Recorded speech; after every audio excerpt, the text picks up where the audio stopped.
hopefully the final part of The Very Far North by Dan Barrell, illustrated by Kelly Poussette. We are going to start on page 195, chapter 11. Duane meets a painter and gets scared. During the second summer after Duane's arrival in the very, very far north, he came across a ragged gray tent on the far side of the river. It was pitched upon a cliff that looked over the cold, cold ocean. There were sturdy wooden boxes near the tent. There was a small rickety table and a chair. There was a lamp, but much more interesting, there was a man as well. He was tall and thin, this man, with a dollop of coarse white hair atop his head. He wore tweed pants with suspenders. He wore a long shirt with sleeves rolled up just below his elbows. Hanging from his mouth was a smoking pipe that curved off his bottom lip like the back of a snow goose. This man did not acknowledge Duane's arrival because he was facing the water, squinting in the sunlight. Duane was curious. Why was he looking at the cold, cold ocean with such intensity? Why do you think so? Duane turned to look at the ocean too, but all he saw was what he always saw, namely the ocean. Duane tried looking harder. The results were no different. Duane was confused, you see. He didn't understand that the man was not just looking at the cold, cold ocean, but studying it in all its rawness, unobstructed.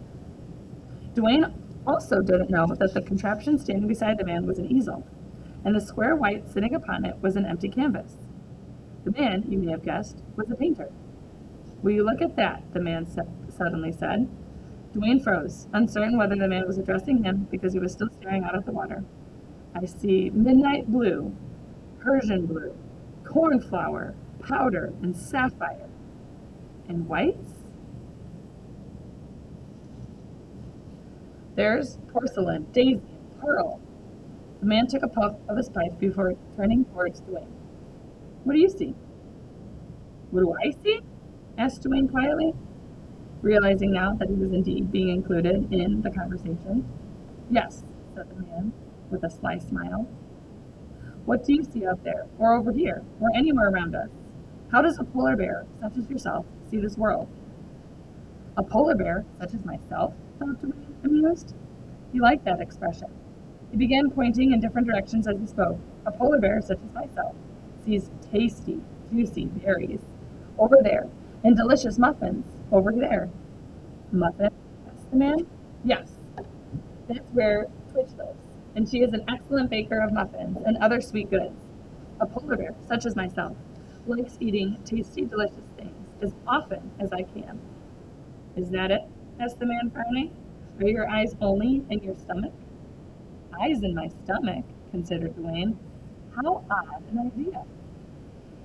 But he could see the man's point. If the world was nothing more than a map directing Duane to his next meal, then eyes in his stomach was an apt description.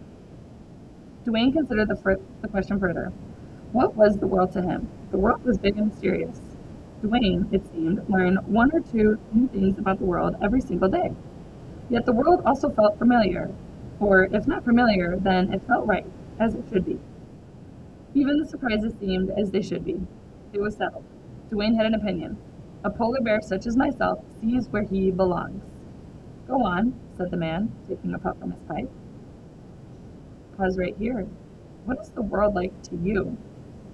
Do you learn one or two new things every single day? What do you think?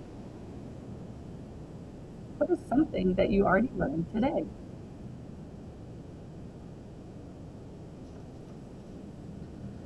"I could, but it would be easier to explain during the winter," said Duane. "Why the winter?" "Because when the winter comes, the snow and ice.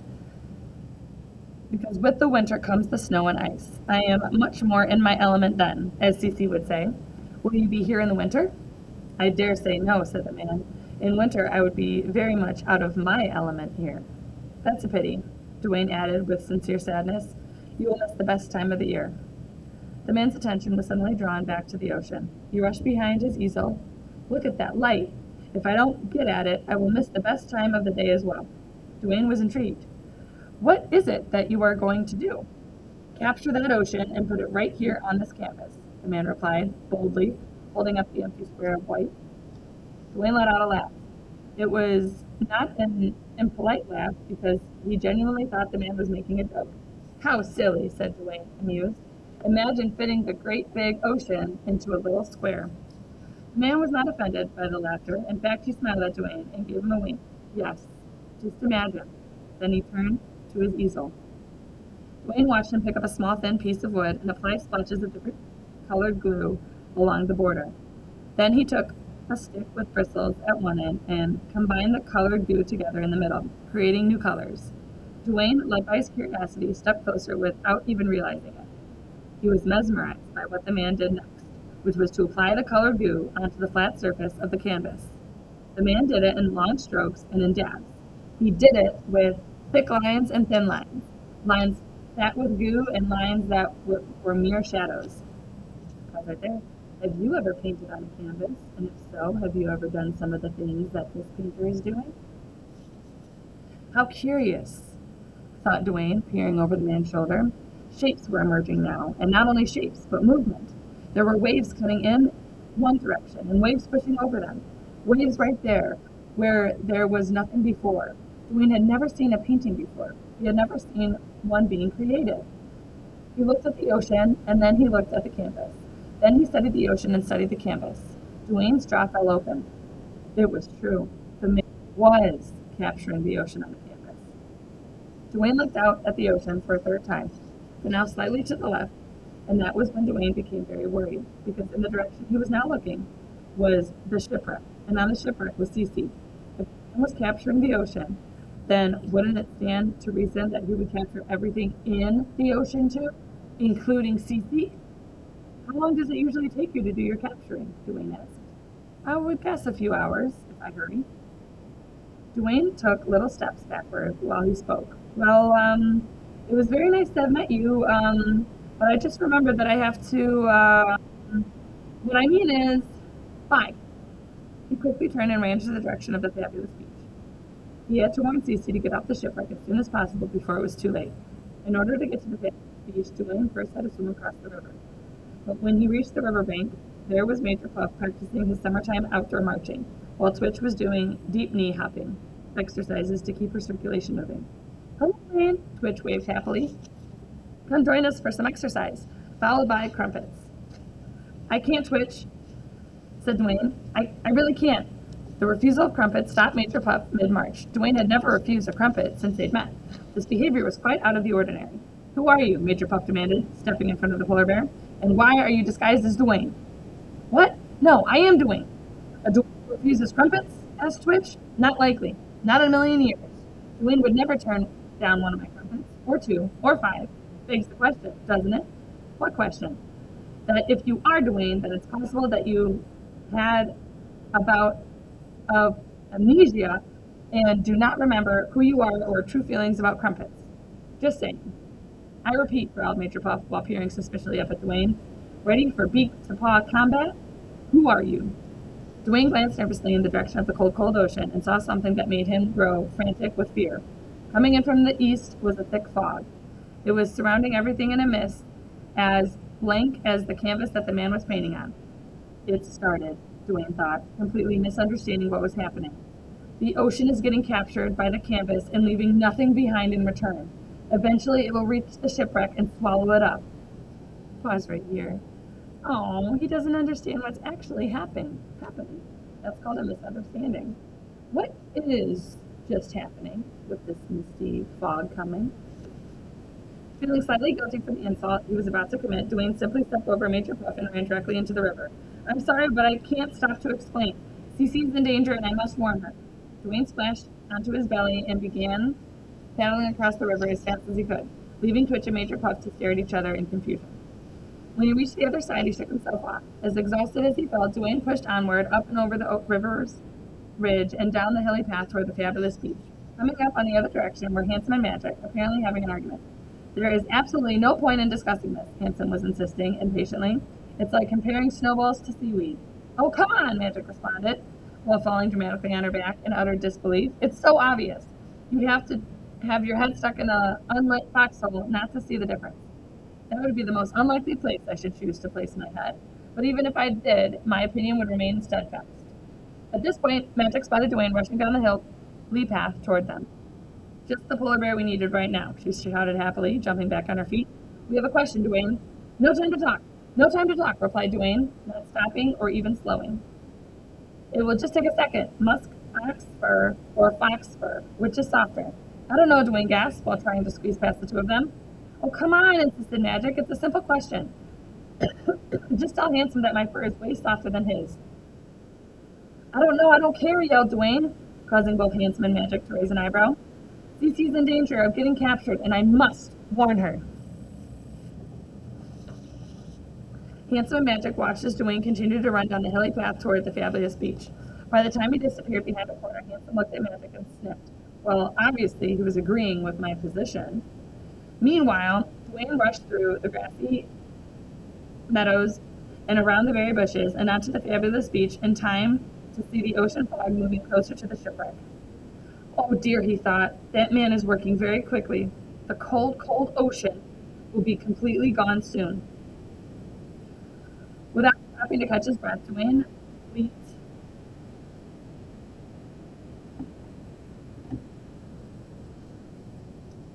into what was left of the cold, cold ocean and paddled toward the shipwreck. As he neared Cece's home, so too did the fog, coming from the other direction. From Duane's... Oh, that also looks like a darker fog. I don't know about you. Perspective, it was as if a giant hand was thrusting out of the sky and stealing bits of the world he knew and cherished. And it occurred to Duane that if his effort was in vain, if he reached Cece but not in time to get her away, then he would also be captured in the canvas. It was a frightening thought, but at least Cece won't be alone. We will be captured together. We'll share memories of the very, very far north to pass time. Duane swam through the gash of the bow of the shipwreck.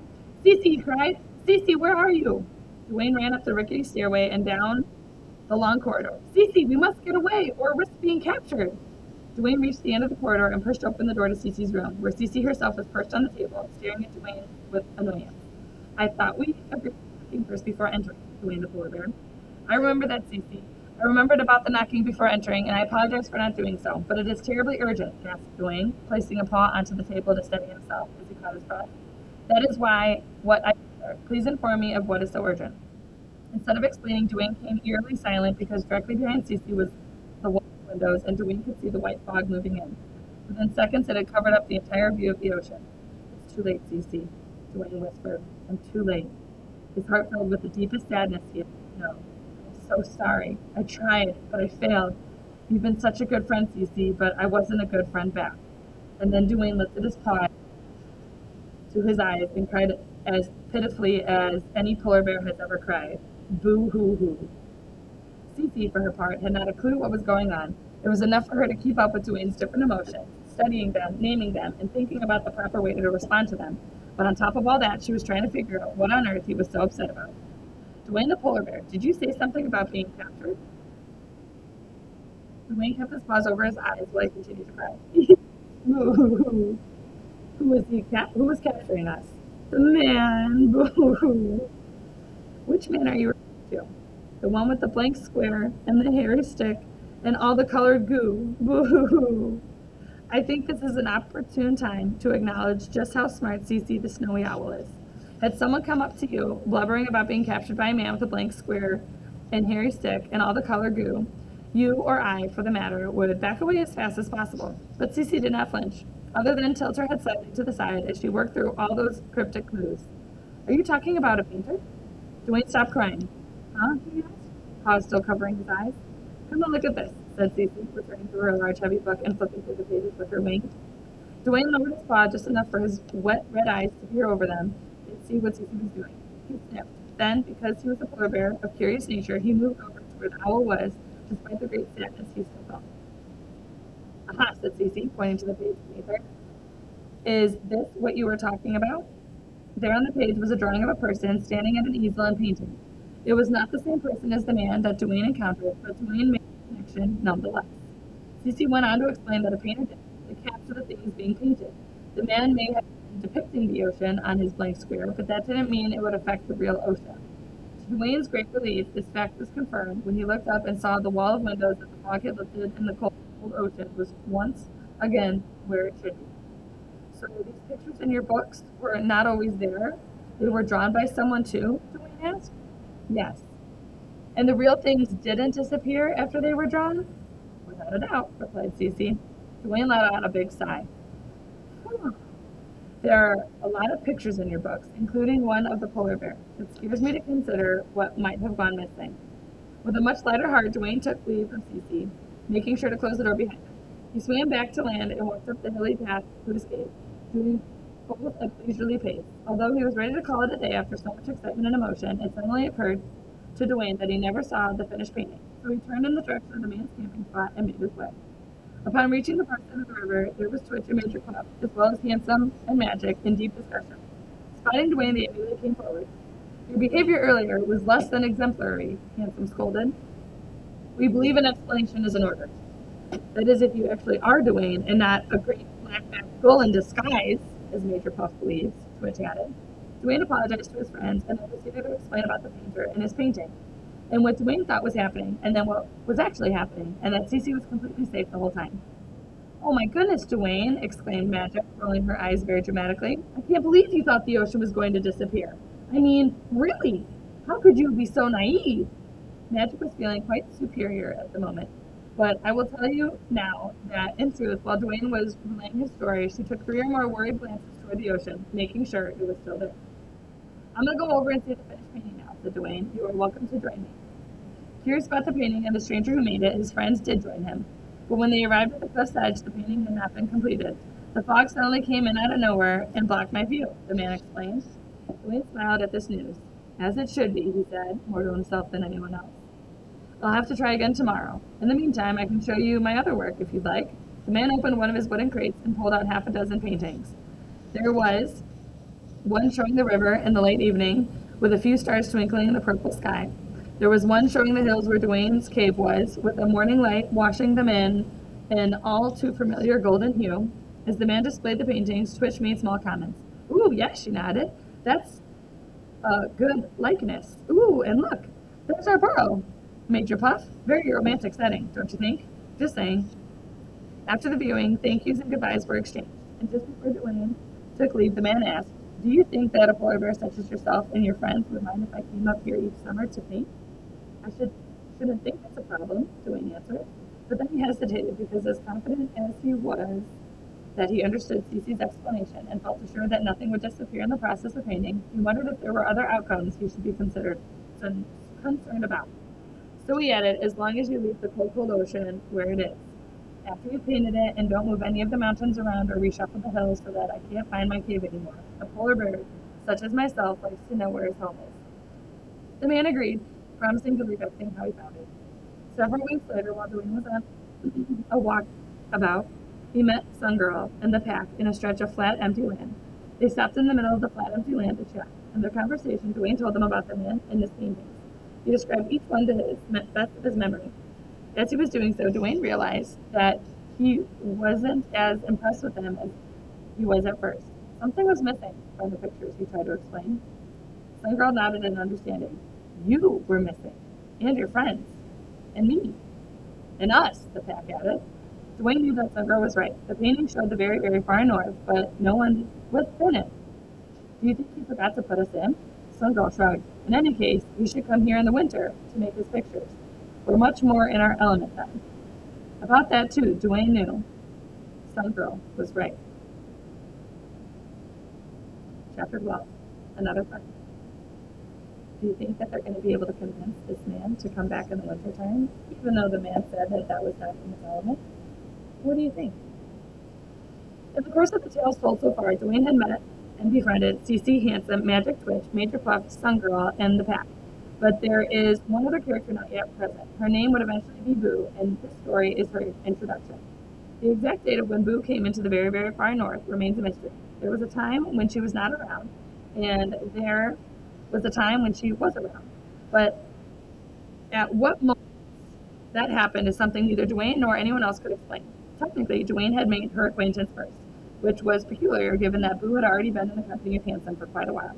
Unless Ox, less preoccupied with his reflection, might have noticed, but it wasn't until after Duane dropped by Handsome's meadow and said hello, and who might you be, that Handsome became aware that for all that time he'd been speaking to a stranger. What do you mean, and who might you be? He demanded of Duane. I hope you haven't gone and bumped your head and forgotten everything. No, Duane was about to explain before being cut off. Good. Memory loss is a tedious affair. It requires repeating bits of information that are inconsequential and boring, like how one muskox is the third cousin once removed of another muskox on its mother's side. If our every social occasion means another explanation of how you, Duane, and I are well acquainted, then I foresee many headaches in my future. I wasn't addressing you, Handsome, Duane finally got in. I was addressing her. Her? Asked Handsome, genuinely surprised. He raised and turned his head, but then all he could see was a flash of light brown fur as the her in question darted around a far hill. Do you mean to tell me that for the past some odd days it wasn't you with whom I was discussing grooming tips? Sadly, that wasn't I, said Duane, although secretly he wasn't that sad. Well, I suppose I should be upset by the intrusion. Then again, it didn't feel much like an intrusion. I simply talked to the stranger, and the stranger listened. An ideal arrangement in my books. Duane could have pointed out to Handsome how very not ideal an arrangement that might be for some, and that would have required explaining to him that others have things to say and share about their lives, like family genealogy, such as an explanation would fall under Handsome's inconsequential and boring bits category. Handsome would have been distracted by his hand mirror long before Duane talked about his merits of listening and paying attention to whom you are addressing. A better use of his time was to share his discovery of the stranger to his other friends, which he did right away. Describe what she looks like, asked Cece, back on the shipwreck. She looks like Handsome, said Duane, but then hesitated. But not really. She is, but she isn't? Yes, Duane nodded. He could tell by Cece's expression that he was doing a poor job of description giving so far. She's smaller than Handsome, but bigger and twitch, and Major Puff, and magic. Fur or feathers? Pardon me, asked Duane, confused. Is the stranger covered in fur or feathers? Ah, fur, I believe. So, no, said Cece with a curt nod. 2 legs or 4 legs? 4, said Duane confidently. He grinned as he was now getting the hang of description giving. 4 legs and 4 hooves. He asked knowingly. Obviously, said Cece. Any markings? Anything unusual to allow me to compare her description to the ones in my book? Duane paused to think. It was a long pause, to be honest, a very, very long pause. His eyes suddenly brightened. Well, she had, yes, Cece encouraged. On her head she had, yes, go on, Cece prodded. Trees. Trees? Yes, trees, Duane nodded. You're telling me that she had several trees on her head? 2 trees, to be exact. 2 trees that he could be talking about. You may be able to guess by the image over here. Cece stared at Duane with a way that made him feel that description giving was a skill he could not possibly be worse at. As he himself considered the unlikelihood that a stranger would have trees growing out of his head, his eyes brightened again. Not trees, tree branches. She had branches growing on her head. Yes, said Duane meekly, worried that he was about to get another harsh stare. Well, why didn't you say so? Shouted Cece happily. They're not tree branches, Duane, they're antlers, she explained while flipping through the pages of her large book, which means that the stranger is probably a caribou. Cece pointed her wing at a drawing. Duane peered down at it. Yes, that's her. That's the stranger. Although she's not a stranger now that we know what she is. That wasn't completely true. As Duane later found out when he told Twitch and Major Puff, knowing what the stranger looked like didn't explain what the stranger was like in personality and temperament. Is she dangerous? Asked Twitch, snarling teeth and all. Ooh, I wouldn't like that. Not one bit. I didn't see any snarling teeth, said Duane. Vicious claws, maybe? Razor-sharp weapons slashing about? Just the sound of them cutting through the air gives me chills. I didn't see any claws either, said Duane. But what about those antlers? Twitch. Getting stabbed or gored on the pointy ends? That sounds like a nasty business, to be sure. Major Puff saw an opportunity to step in and be brave. Have no fear, madam. I would not let such a creature harm a single hair on your body. I would march circles around her, creating a swirl of confusion on the battlefield. She's quite fast, said Duane, remembering how quick the caribou ran off. Hush and twaddle and fiddlesticks, shouted Major Puff, as if by saying those words he counted the fact of the caribou's quickness. The stranger was in the company of Handsome for quite a while, and at no time did Handsome ever feel threatened or in danger, Duane pointed out. Major Puff would have none of it. That's exactly what the cunning stranger hoped to achieve. By lulling our muskox ally into a false sense of security, she has his defenses down. So, pause this and look up the word lulling and cunning. Those are good words. And then, as your videos pause, read them again once you know their meaning in these sentences. She has his defenses down, so she can spring up on him and sneak attack, then run away. Classic puffin military tactics. Duane remained peaceful. When I tried to say hello, she looked truly alarmed. There was no snarling or slashing or stabbing, but there was fear in her eyes. I think she's shy. Twitch's heart melted immediately. Oh, the poor thing! What she needs is a warm cup of tea and some of my shortbread cookies, and no personal questions. Talk about the weather. A bit chilly today? Yes. Looks like a snowstorm is on its way, don't you think? Nothing wrong with the weather conversation. Weather gets short shrift, in my opinion. But no one gets offended during weather chats, and no one is made to blush. Just saying. Even though the stranger could be now identified in looks and temperament, Duane was not sure how to go about meeting her again, which he felt was important and necessary. Repeating his first attempt by just coming up to her and saying hello didn't seem wise. She'd likely run off again.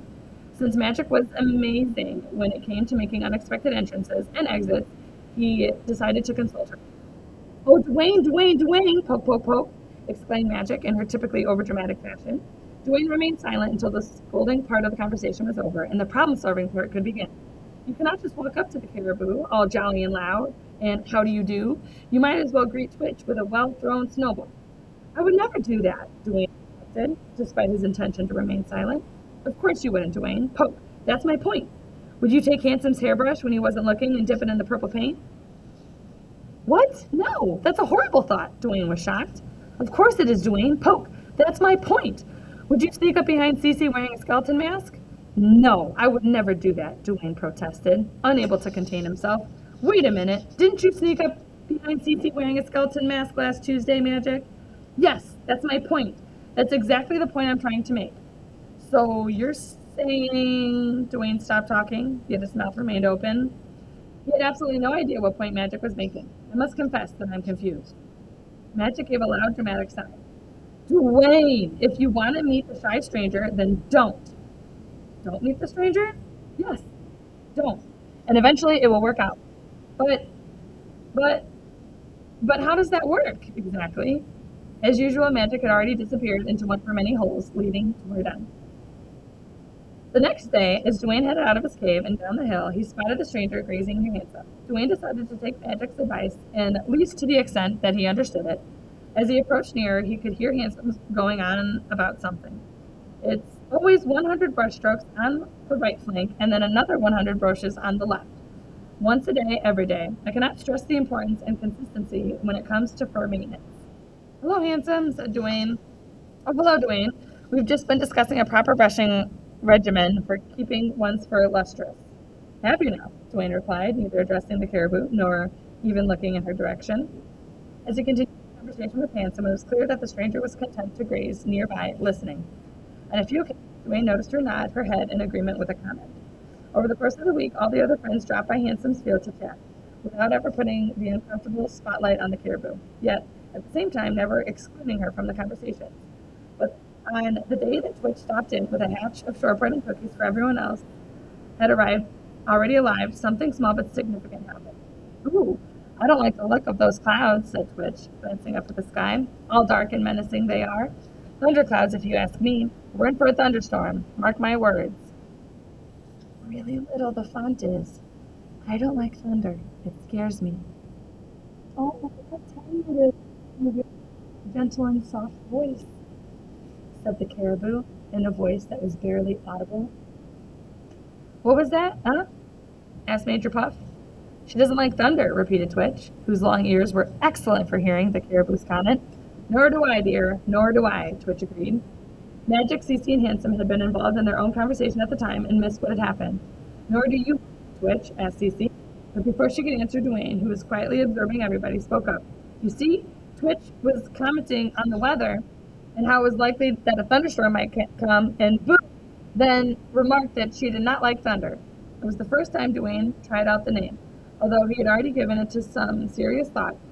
This time all the friends did look toward the stranger, wondering how she'd respond. There was a tense moment as she felt all eyes upon her, but it was a moment softened by the smiles and good intentions that came with them.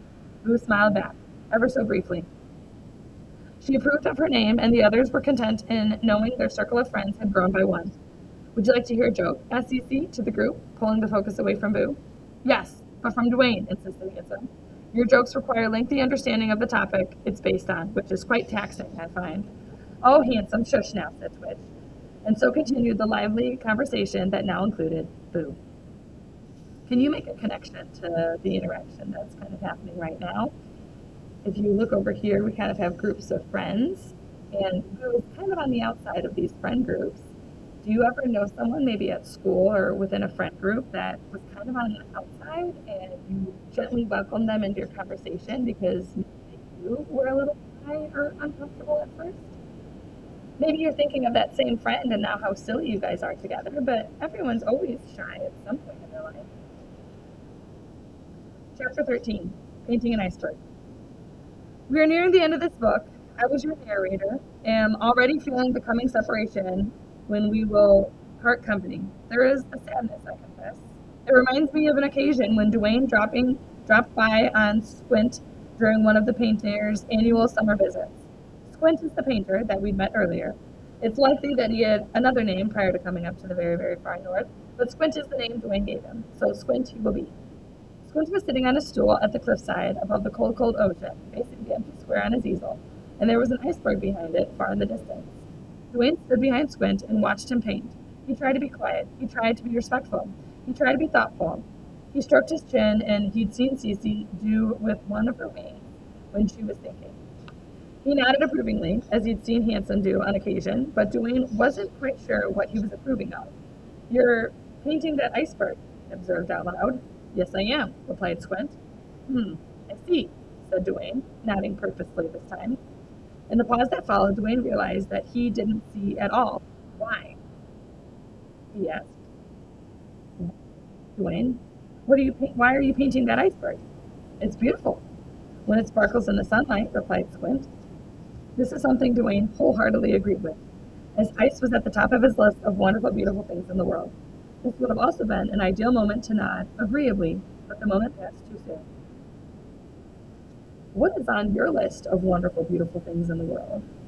I think one of the most wonderful, beautiful things in the world on my list is Japanese cherry blossoms. It's a beautiful tree that comes up in the springtime and grows primarily in Japan, hence the name. But it's just a beautiful tree that I love, so that's on the top of my list. What's on the top of your list? In the next moment, Duane had reached a conclusion. "And so you paint beautiful things?" he asked to Squint. "I paint sad things too, and scary things, and lonely things." Beautiful things, sad things, scary things, lonely things, thought Duane. This was a description of a single day of his life. Painting it all seemed like a lot of work. "Why don't you just look at the iceberg?" "All right," said Squint. He put down his brush and stood beside Duane. Together they looked at the beautiful, sparkly iceberg. In the next moment, the sun rose higher. Its rays passed above the clouds, and the clouds, in turn, brushed the shadows onto the sleek surfaces of the iceberg and surrounding water. "Eventually, it will melt," said Squint, matter-of-factly. To Duane, a melted iceberg would unquestionably fall under the sad things category. "It will end up a puddle," Duane said. "Lost in an ocean," added Squint.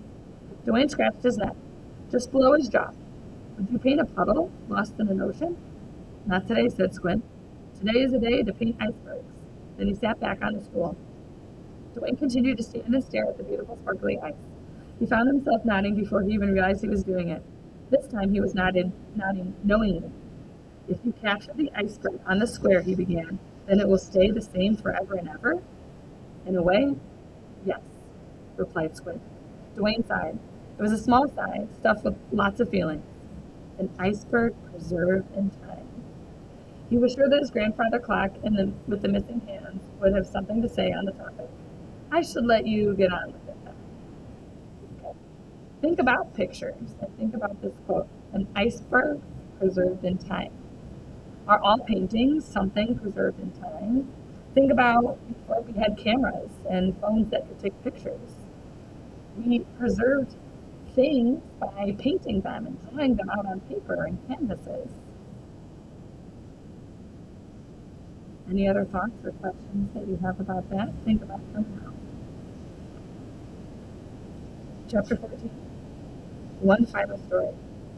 There has been some discussion among the characters. The question came up of how to bring this book to a proper ending. Cece thought it best to show you a map, along with very clear instructions on how to find the very, very far north. Hanson was sure you'd want a list of his grooming tips. Magic thought it would be a great trip to reprint the same stories over and over again so that you stayed up all night reading them until you finally figured out something was wrong but then it would be morning and you would be too tired to go to school. Major Puff insisted that a complete history of all the Puffin Wars would fit in perfectly. Who then said it would make the book too long. Nobody heard her except Twitch, but she didn't want to repeat what Boo said so as not to hurt the Major's feelings. Duane said I should end the book with something that is fun, that takes place in winter, that involves a bit of adventure, but nothing too scary. Well, that started a whole new discussion. Many stories were suggested, but this is what the characters agreed upon. Duane awoke from a refreshing nap with more energy than he knew what to do with. Then he tried to sit still. His left foot tapped.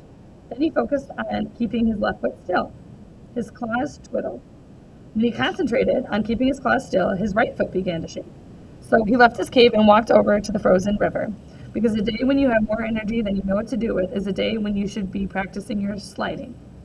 It had been Duane's goal for a long time to be able to reach the other side of the river with a single slide. Standing at the riverbank, he felt confident that this would be the day. The conditions were perfect. The river ice was smooth, and what little wind Duane detected was blowing from behind. Plus, I have more energy than I know what to do with, he said to himself. For this historic attempt, a running start was necessary. Duane would need to pick up as much speed as possible. He walked back from the smooth ice up the riverbank side, counting 50 steps out loud as he went along. 1, 2, 3, 4. But when he got to steps 37 and higher, he lost interest in counting numbers and started thinking of other things to count, like snow delight flavors. 38, 39, blackberry, huckleberry, 45, strawberry, 32, raspberry. So it is very likely that he took fewer than 50 steps, or perhaps many more. In any case, Duane eventually stopped and turned to face the frozen river. If he made it to the other side, he would have an amazing story to tell his friends. He could well imagine their expressions of awe and their demands that he tell the story again. There might be an impromptu celebration, including snow delights of different flavors, all raised in a toast to Duane's accomplishment. Unless they didn't believe him. Unless they thought he was exaggerating. Unless they demanded proof. Then he would have to slide again with everyone watching so that there would be witnesses. But what if he didn't have as much energy for that attempt?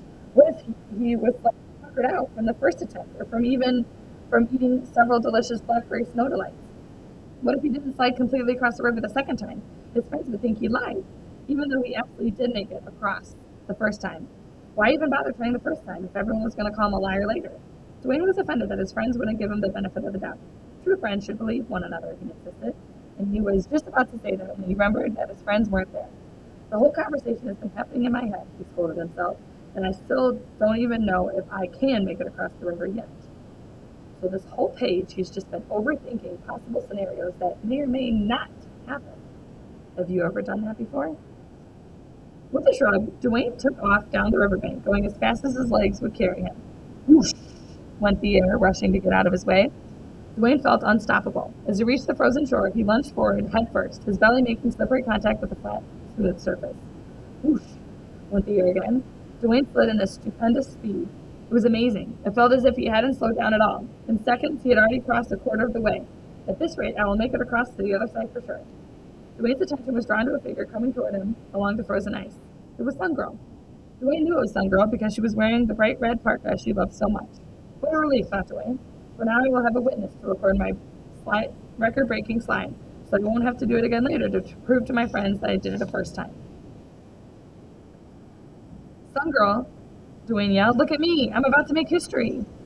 If Sun Girl yelled anything back, Duane was still too far away to hear it, but she did wave in greeting. If she waved, that meant she saw me, and if she then sees me reach the other side, my friends will have to believe me and hold me a party in my honor, and I will eat lots of delicious snow delights. Even at the speed he was sliding across the ice, Duane could still take time to imagine how delicious 1 or 4 blackberry snow delights would taste. Although I wondered, Duane hesitated, if Sun Girl was really saying hello, waving both arms frantically, doesn't really seem like a proper hello greeting. It seems more like a wave one would give if you were trying to warn someone of something. And that was when Duane noticed a large round hole cut in the river's ice, directly in the path he was sliding along. Definitely a warning wave, Duane concluded. As you can see, he's going in this direction. This is probably the wind he's making as he's sliding backwards, right to this hole. What do you think is going to happen next? Make a prediction and let's see if it comes true. With great effort, he attempted to stop his slide, first by using his front paws, then by using his back paws, then by using all paws, then by trying to flip himself onto his back. All he managed to do was rotate 180 degrees so that he was sliding tail first instead of head first, which still had its merits, because when he finally did slide directly into the ice hole, he found himself stuck snugly in the river from the waist down, which is much better than being stuck the other way, from the waist up. "Hello, Duane," said the sun girl when she reached him. "I see you found my fishing hole." "I did," Duane agreed. "Were you success?" "Not at first," replied Sun Girl, "but it seems I've caught a polar bear." "Yes, that would be me." "Will you be there long, Duane?" asked Sun Girl. "I did have my heart set on a fish dinner tonight." "I completely understand, and I shouldn't be more than 2 shakes of a paw." Duane pushed his front paws down against the ice in an effort to lift himself out of the hole. Even with having more energy than he knew what to do with, he didn't have much success. "Maybe 4 shakes of a paw," he clarified. Again he tried, but the results were no different. "I was wondering," Duane began, "perhaps you could encourage larger fish to come by if you cut your fishing pole a little bit?" "I would do that, except my ice saw went into the water along with my fishing spear when you slid into that hole." "Oh," said Duane, discouraged. "In that case, would you ask some of my friends to come and help? I'm quite wedged in here, and my bottom is getting very, very wet." Some girl agreed, and while she went off in search of assistance, Duane continued staying in the wedge in the fishing hole, pondering how the day was turning out quite differently from how he had imagined. There would be no historical single slide across the river, no amazing story to tell, and no impromptu celebration, complete with blackberry snow delights. You can't plan these things, he told himself. You can have hopes and you can have goals, but a day will take you where a day wants to go. I love this quote. Even if you make plans to have a successful day, achieving a goal or achieving a plan, something can always happen, right? Like, let's say you plan to play outside all day and then it rains. Well, you could still play outside. You might have to adapt though and bring an umbrella or wear snow boots, rain boots. You may plan to go hiking or go on an adventure, and then let's say you get to that place and it could be closed. Well, now you've got to have a backup plan. Eventually, Sun Girl returned with Handsome, Boo, Major Puff, Twitch, and Magic, as well as her 8 sled dogs who refer to themselves as the Pack. She tied one end of a rope around Duane's waist and then wrapped the remaining length around everyone else's except Major Puff, who felt he would be more useful giving commands. "Heave!" shouted Major. The team of friends did heave, and the ice around Duane began to crack. "Heave!" shouted Major, this time with even more vigor. "Come on, put some muscle into it." The fishing hole's edge started to crumble. "Heave!" shouted the Major, who was quite enjoying himself. "We're nearly there, lads." With a definite puff, Duane was set free, sending the team of friends onto their backsides. Seconds later, Cece flew in to join the group. She'd been following Duane's ordeal through her telescope back on the shipwreck and rushed over as soon as she could with a small jar of grease. Sadly, her arrival was too late to apply some science to the situation. Why would you need grease in a stuck situation? Have you ever gotten stuck in your staircase, or maybe your hand got stuck in a jar? If you use things like grease, that can help you grease your way out or wiggle your way out of something. Duane stood up and shook himself off. Together with Sun Girl, he inspected the fishing hole, which now looked much less round. "I seem to have broken it," he said apologetically. Sun Girl nodded in agreement. Duane felt personally responsible, so he crouched beside the hole and thrust one paw into the water. He thrashed about for 5 seconds, and shortly after, the ice saw and spear bobbed to the surface. Sun Girl was grateful. "Come on, Duane," demanded Magic. "We're all dying to know how you became wedged in the fishing hole." "No doubt there was an amusing story worth telling." "Yes," added Handsome. "As a matter of fact, there is," began Duane. "You see, I woke up from a nap with more energy than I knew what to do with. So Twitch interrupted. "I would like to suggest that we continue hearing the story at my and Major Puff's residence. We will be serving tea and berries that I saved from last summer. Snow delights are optional for those who prefer them." The present company included Sun Girl and the Pack, approved of this suggestion, allowing Major to take the lead. "This way, lads." Duane held back until everyone had gone up ahead. He looked one last time at the broken fishing hole that had prevented him from making history, but he grinned a very big grin anyway, because in a short while he would be encircled by his friends, telling them an interesting story and eating blackberry snow delights. Sometimes the day has a change of heart and decides to take you where you want to go. Isn't that cute? So at the end of the day, he didn't make history with a new record, but he still got to be with his friends, which is what he wanted all along. In conclusion, we have reached the point of the book where we must part company. I have no doubt that there will be more stories to tell, but what happens tomorrow or the day after, I cannot say for sure. Whether Duane feels an itch to explore or a stronger pull to sleep in until noon is anyone's guess. It's conceivable that Twitch will want to do some baking in the morning, but she might not. She may choose to join Major Puff in some early marching drills. It's likely that Cece will be working on an experiment toward the benefit of all, but she may decide that a day atop a deck of a shipwreck pondering the universe's mysteries may be better serve her studies in the long run. Like the armless grandfather clock talking away in Duane's cave, I can only tell you what is happening now. Everything else is just possibility. Oh, I love the ending of this story. Everything else is just possibility. So we can only tell a story or make a pretend story about what can happen in the future, but everything else in your life is just a possibility. So whether you want to do something, you make it possible or not possible. So go out there and achieve your goals. There is one more letter that we have in here that I will read before ending this wonderful story. Hello. Now that you've come to the end of the book, it seems like a good time to give a proper greeting, which I am doing now, with the help of Cece, who is actually writing this letter. I was about to introduce myself earlier, just before Chapter 6, but Major Puff cautioned against it.